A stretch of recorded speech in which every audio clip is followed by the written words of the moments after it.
Joel loved performing. I mean, even in kindergarten. I used to run around making short films and doing stunts and that sort of thing. The thing that was always tugging at me was I wanted to be in the movies. So we put $250 each into a bank account, and we had to give the account a name, and we called it Blue Tongue Films.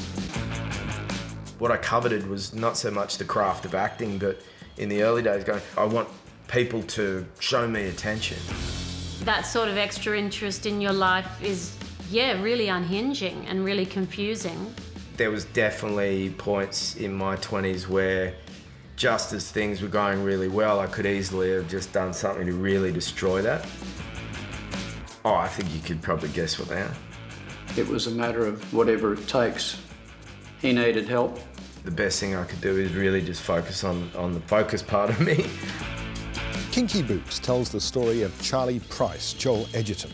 There was just these ingredients that felt like they were ripe for something to pop, and then it just didn't. It didn't do very well at the box office. It was like, fuck, that's my chance, I just blew it. This is why you need to be in there for the long game.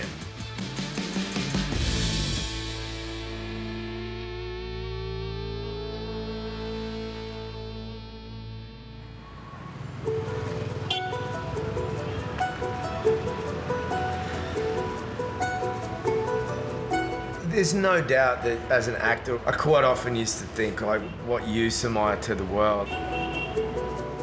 We flew in last night and we got in after midnight. We've just driven out of Kathmandu and we're driving another 3 or 4 hours to where Dr. Ruitt and his team have set up a camp. I definitely, over the years, have sort of matched myself up in my head against people who are really trying to do good things for the world. And I think there's just something about being involved with Fred Hollows that allows me to go, all right, I'm doing something useful or helpful. Hey, how are you? Good to see you. Dr. Schumann, No, Dr. Schumann. chairman of the Eye Center. My name is Alison. Nice to meet you. Oh, thank you so much. Thank you. Fred Hollows was a very famous Australian eye surgeon, and he believed that everyone had the right to good eyesight, no matter where they lived.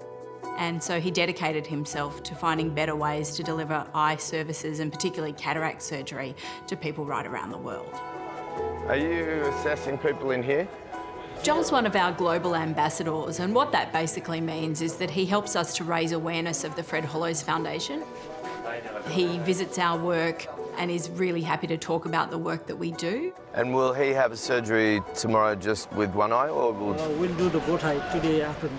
Oh, so both today? Wow. When you're a famous actor, you get pampered and indulged at every turn.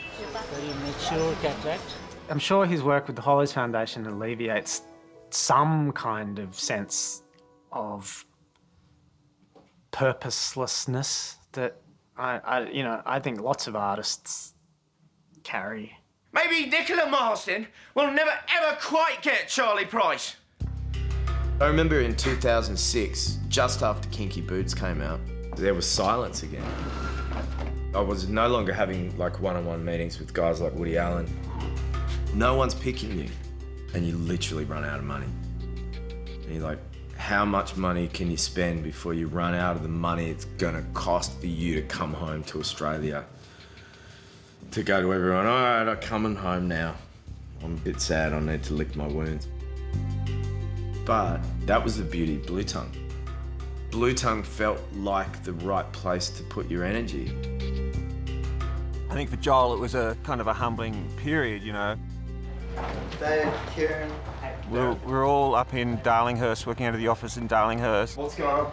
Nash had converted it to a kind of a mini studio. Charlie, any ideas? There was this real sense that everybody was sort of cross-pollinating on everything. You haven't done car tax for a while, cars? And then Nash and I got money to make the square. Did you talk to her?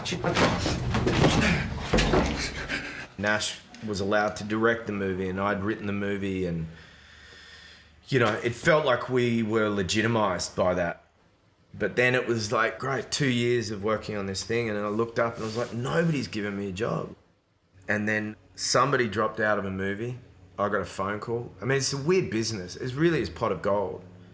One day you could just be like looking like you're walking through the desert of nothing, and then the next minute someone taps you on the shoulder and hands you a bottle of Gatorade, and they're like, here, here's your next job. And you're like, whoa, where'd you come from? Action. But it wasn't until we made Animal Kingdom I realised that I wasn't sitting around wondering where my next job was coming from. These are for you. Thanks, mate. Writer-director David Michaux makes a most auspicious feature debut with Animal Kingdom. Joel was one of those people who championed the script that I'd written for Animal Kingdom. He had a lot of stuff going on that year, but he was determined to make himself available. You know, I'll be forever grateful to Joel for that. We're not actually going to shoot you. You know that, don't you? One of the features of Animal Kingdom was Jackie's nomination for an Oscar. And that meant that film went out to all Academy members.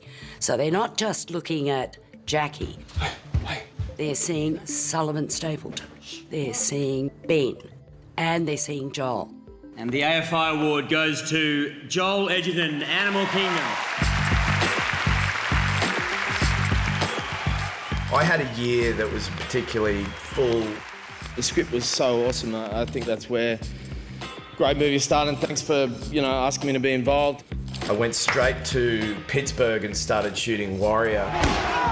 There's a lot to admire here, including the staging, shooting and editing of the fight scenes. And the acting is exceptional.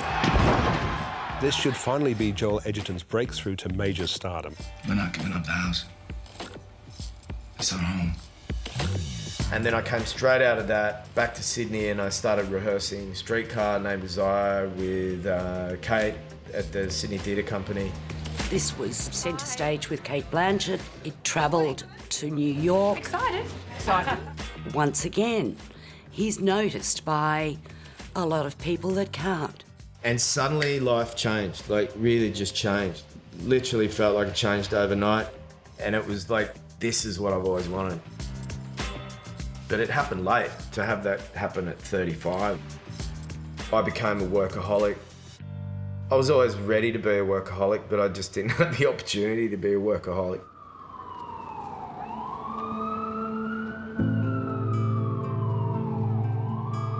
The last performance of Streetcar was like 2 days before Christmas in 2009. And I was just exhausted.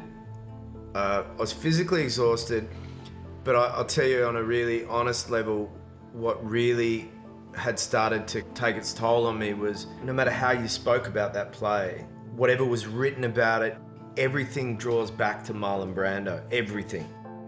You're basically being asked to tread in Brando's footsteps. And then, not only that, to play Stanley and then take that character and that performance to New York, to open yourself up to that scrutiny, that's brave. He called me saying, I'm definitely skating on the edge here with my anxiety, because every night there's different people in the audience.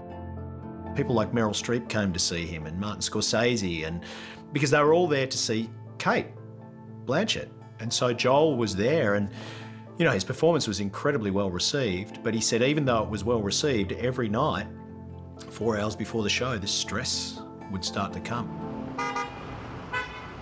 I came to the last show in Brooklyn, and I was talking to him a lot, and he was just wrecked, and and needed a break, and needed to recharge, and needed to digest his year, and I just felt unhealthy in my head and in my body.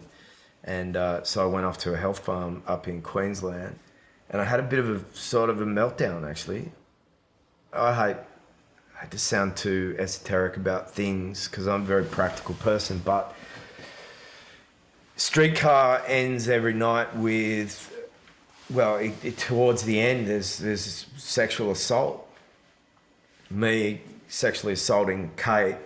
You go through those events and then the curtain drops and everybody claps, and then you go into a foyer and you rub shoulders with people and everybody tells you how great you were at doing a horrible thing.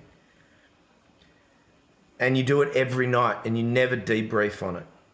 And I got to this place in Queensland, and this woman was talking to me about it. And she's like, do you ever think that what you're doing as work has a residual effect on you? Like, does it stick to you a little bit? And I think there was part of that was going on as well, is like, I don't even feel it, like just talking about it, that you don't get to acknowledge that what you're actually doing, you're going through the physical and you know, the physical and mental motions of rape. I definitely think that had an effect on me for 8 months to be doing that. I learned to meditate for the first time as a way to kind of deal with some anxiety stuff. I think that's why probably Joel loves surfing, and he's quite outdoorsy and athletic. I think that helps him mentally calm him down with the obsessive thinking and anxiety. If you care about your work and you're putting as much into it as your intention is, then it's got to have some effect, you know. So I think that was the other part of the equation, is going, you've got to be careful with yourself when it comes to what you do with work. Oh, with respect. Hey, I prefer to ride alone. Joel's career now is that he has got this fame in American films. The success. He's on filmmakers' radar, and that means he is seriously considered for a whole variety of roles. Like it or not, Marianne, you married a street kid, and the streets taught me that you give and you get loyalty from your friends. A lot of my conversations with Joel, when opportunities started coming, was about being okay with saying no to things, you know. If you want to have a long career, you got to make smart choices. Well done, Patrick. He's always wanted the movies that mean something to him, that have a great storyline. What do you want, Tony? Even if it pays him a tenth of what he was going to earn, because he's knocked back a couple of blockbusters, and we were shocked. But I don't want to do movies like that, he'd say. I want to do movies that have substance. How he finds time to do all the things that he does, I will never know. Should we get started? Does anyone need it? He is busy acting, he's busy writing. Part of the exercise for me is about understanding where things become confusing, because I guarantee it will get a little confusing. He is very much in control of his world. He can do what he wants, the way he wants it. Living room, day. A young girl, 7, sits on a couch, entranced by a cartoon. I was entertaining the idea of being a director for a lot longer before I actually did it. Good to meet you properly. And I was lucky enough, because of Blue Tongue, that I got to watch David make a movie. I got to watch Kira and Nash. Like, those guys all made movies before I did. I think that we would prefer that you don't visit us anymore. When he made his film The Gift, yeah, he wrote the film, and it took a long time to get made. He kept taking acting jobs, and I kept trying to encourage him to do it. I think there was probably a lot of fear there. I think with The Gift, Joel established himself as a director. He showed people that he could actually pull it off. And then he made a movie, Boy Erased. And action. Eye contact. Wrote it, directed it, acted in it. You're crazy. Hey. You're all crazy. Hey!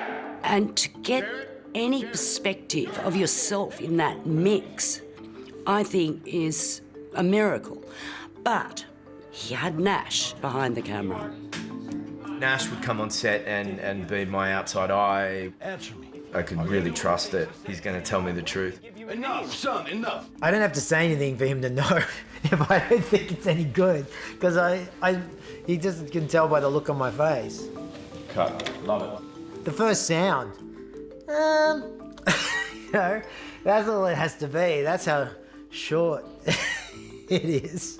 I don't know if I've met many brothers that are as close as they are. I feel like Nash is fiercely loyal and protective, and as much as they're, you know, in their 40s now and they're grown-ups and they have successful careers and they're really busy, I definitely feel like Nash still sees him as his little brother and really is there for him, like will drop everything.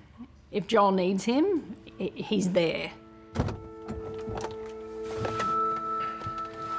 Like, I worry about him all the time just because he's my little brother and I love him dearly. He has a tough-looking exterior and he's pretty robust, but he's a sensitive human being. I've been around a few of his stress panic attacks. The times that I've had panic attacks in my life has only been in the last like 5 or 6 years. And they manifest as this sort of inability to breathe, and when you've never experienced it before, you're like, this is the day I'm about to die. I got rushed to a hospital towards the end of shooting of Great Gatsby, not from set, but just like on the weekend. Some stuff happened, and then I went to the hospital, and after like 6 or 7 hours, they're like, we can't find anything wrong with you. Maybe you just had an anxiety attack. And I was like, all right, well, that's a new thing for me. I had one the night before I started shooting Boy Rays, and I could definitely tell that that was just a build-up of anticipation of this mammoth task of making a movie and the anxiety around that. And I had one not so long ago. And they're awful, but, you know, once you know what they are, there's a better way of handling it. The life of an actor, I think, is designed invariably to induce anxiety. Constantly being judged, you're constantly being told what your value is to the rest of the world. And this is where, you know, again, to get back to the Hollows Foundation, there's a great value to be had in going, you know what, I don't want to think about me anymore. I just want to do something else. I want my life to be simpler, and I want it to involve other people. I've been involved with Fred Hollows Foundation now for 10 years. I've had 3 trips to Nepal. What's her name? Kumari Sarki. Sarki. Sarki, Kumari Sarki. Sarki means it is, in Nepal, it is so-called untouchable group. Most of this group, they have not any access, and most of them are underprivileged. So she's from that group, from that village. Here you go. She's got, here you go, I'll take her here. For Joel, it's more than just turning up, smiling for the cameras. Joel's someone who's always happy to just roll up his sleeves, pitch in and really help people. What's the machine that he's holding for? It is used to calculate the lens power. Uh-huh. So they set up an eye camp at an old school or a community hall. Maybe she's got better blood pressure than me. I bet you it's better than mine. Yes, we will. Fred Hollows will announce they're doing an eye camp in a particular region outside of Kathmandu, and people from the community will come down if they think they need an assessment. 120 by 80. Perfect, better than mine. I swear. Yeah. I'll generally come in like a good actor, you know, once everybody's done all the hard work. How do you pronounce her name? Kachi? Kanchi. Kachi. Kanchi Maya. Kachi. Yes. My name's Joel. Namaste. When people come into these eye camps, often they've been unable to see for a really long time. It could have been 5 years since they last had sight. Amazing. They have surgery usually the same day that they've had their eyes checked, and then the next morning, the patches are taken off and they can see again. What is she most excited about being able to see again? He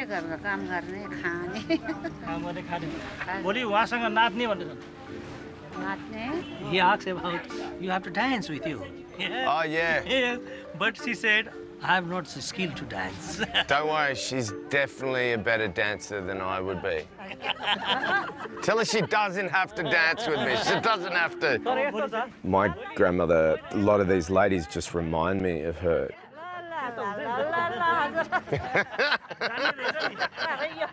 See, I thought it sounded like she's saying she'd rather wrestle me or something. Like, my grandmother, when she was old, kind of looked like a lot of these Nepalese women, like really, really beautiful, wrinkly skin. Her hands. That's why I love that old Bill Withers song, Grandma's Hands. And then she'll have the great pleasure of seeing my face tomorrow.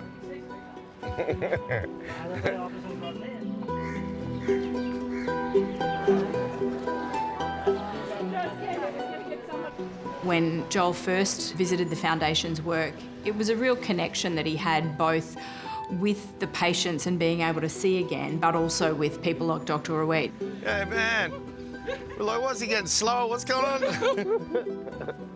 How are you? Good. How was it? You got a bit of beer? Oh, yeah, look how great it is. Yeah.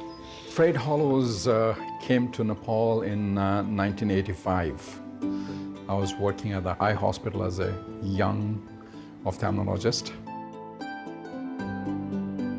Fred Hollows inspired people like me to be able to bring in, high quality eye care and take it to the community level.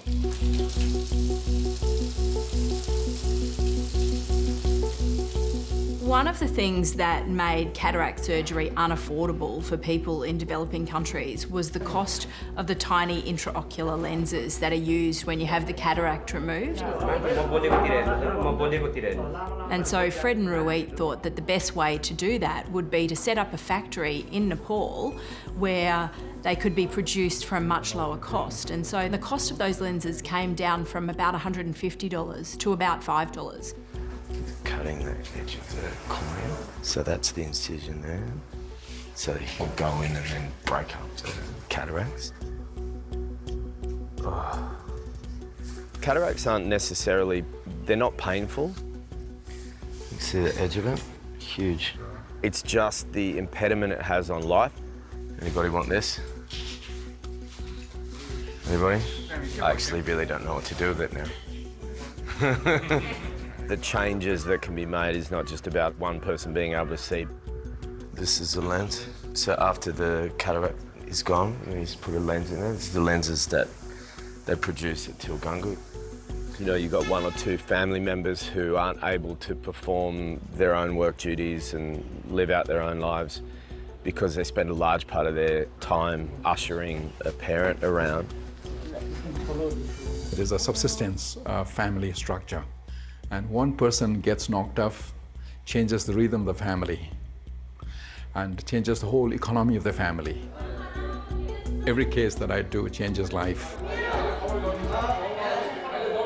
This is one of the places where the people who were given surgery today are resting before they get their patches taken off and are assessed tomorrow.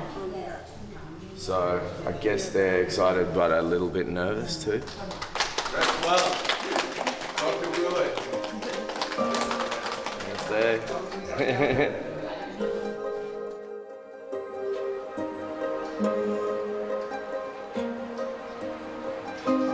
Dr. Ruiz performed, I think they did about 85 surgeries yesterday. This morning, all of the people who'd been operated on yesterday are waiting to have their patches taken off. It's kind of one of the most exciting parts of the process.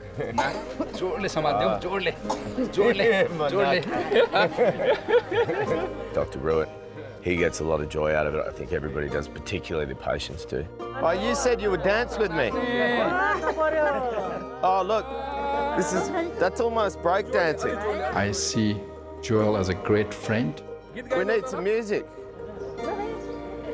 Bless you. He, at this level of his career, he also likes to do like I want to do, to make changes in people's life. And he wants to do that as much as he can. Dr. Ruiz, I want to know how her back's doing. The back is good. Good. But the other thing is the little ticklish that he gets from old lady who has been operated, you know, and I'm sure that's very addictive. So the words he's using is the world looks very new and bright and beautiful. I think these are the exact words. Okay, here we go.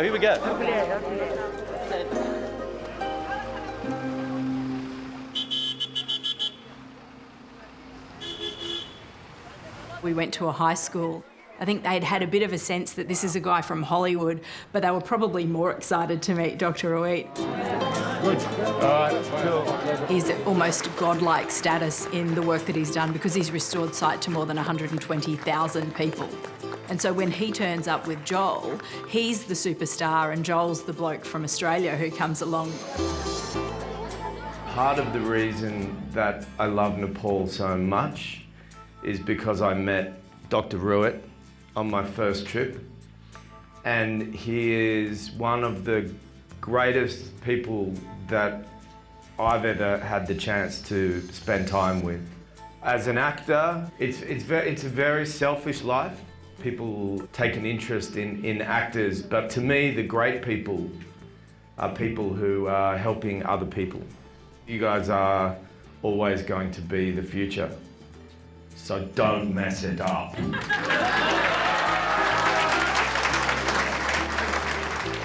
You know, I'm giving something back, but also I get something out of it.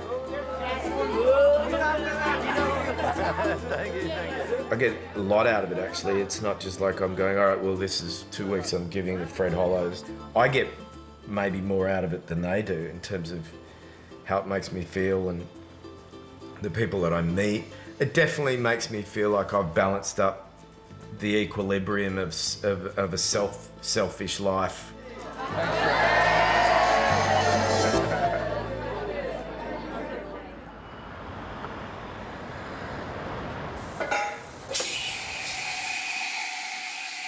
The last few years for Joel, you know, it's like everything's kind of finally come together.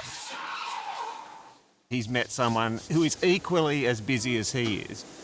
I'm actually really thrilled that Christine's on the scene and Joel's really, really happy. Christine, she's a stylist, a fashion editor. We've all sort of been friends for quite a while. I reckon I first met her maybe 20 years ago. We've been together for the last two and a bit years. And she is without a doubt my better half. Like, divine and incredibly special person. She wouldn't do an interview with you though. Talk about privacy. Oh, she wrote down some things. Let me just find the page. Pages. Joel is handsome. Joel is very intelligent. Joel's very humble. Joel's an excellent actor. How do you want me to keep going? This is a very long list. Oh, is it? Yeah. Is there anything about your cooking? Yeah. Joel is a shit cook. Yep. What do you tell us? Talk us through it. What have you taught me? When I think about both boys ending up in Hollywood, I just find it quite unreal. We just thought, the arty-farty business, how are they going to do well in that? I'll eat my words. I was wrong, totally wrong. But I do get reminded of it from time to time, especially by Nash. Could you teach Dad down how to cook? Because Dad doesn't know. There's no mystery to it. You know, I am very proud of what they've done, but I'm also very proud that they've become really good adults, really nice people. We really cherish their friendship. There's heaps of stuff that's annoying about him. But, you know, but there's probably more annoying things about me if we open that can. Joel's not very good at just relaxing or sitting still, but I don't think I would want to take away any of those things about him, any of the weird things he does, as much as I wouldn't want to take away the beautiful things he does, you know. Your son barbecues really well. I've always been long afraid of my mum talking to journalists because she's done it in the past, and I'm like, Mum, from now on there's a ban on you talking to journalists. You're not allowed to tell them stories of my life and all this stuff. And then I was like, all right, well, can I lift that embargo because what am I so afraid of? I think the big theme of this is like, what am I so afraid of? Like, why am I so afraid of anybody getting to know me a little bit better? And I think that's a bit of a theme in my life as well. But I'll probably close up shop for another 5 years after this because I'll watch it and I'll be like, oh God. The embargo will be back up on my mum. And I'll start kicking Daily Mail photographers down at the beach in the shins. They're taking photos of my dad bod and I don't even have kids.